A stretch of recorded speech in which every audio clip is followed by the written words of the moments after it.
सम्राट सम्राट पृथ्वीराज चौहान। लेकिन हमारे सुल्तान शहाबुद्दीन गौरी ने उसे बंदी बनाकर गजनी ले गया था और वहां उसे अंधा किया। अंधा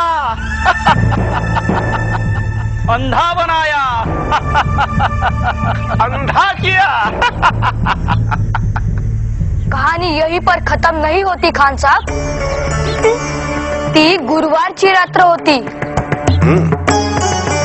सम्राट पृथ्वीराज चौहान सुल्तान शहाबुद्दीन घोरी के दरबार में खड़े थे।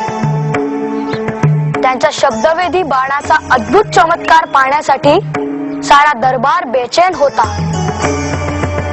एक अंधळा माणूस केवळ आवाजावरून निशाणा साधणार होता। खूप भीड होती। इतक्यात दरबारात कोणीतरी हस्तिदंत फेकला। पृथ्वीराज चौहानांनी बाण मारला आणि तो थेट हस्तिदंतात घुसला। कोणी लाकडाचा गोळा फेकला तर त्याच्यावर क्षणात बाण आदळून तो फुटला। दरबार शांत होता। नकळत सुलतान घोरी वावा म्हणाला आणि दुसऱ्या क्षणी त्याच्या टाळूतून एक बाण आरपार गेला। सुलतान संपला। खान साहेब हिंदू राजाला आंधळा केला तरी त्याचा पराक्रम आंधळा झाला नाही। शंभूराजे,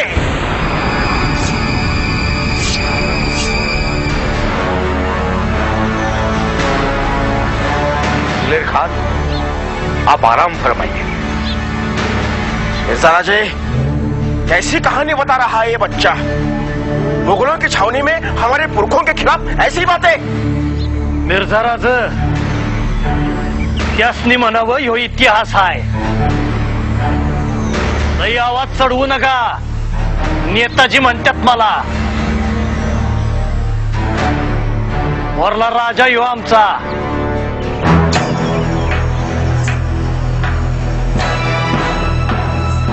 नेताजीराव, दहामुळं राजा असला तरी मिर्झा राज, वाघ तो वाघच।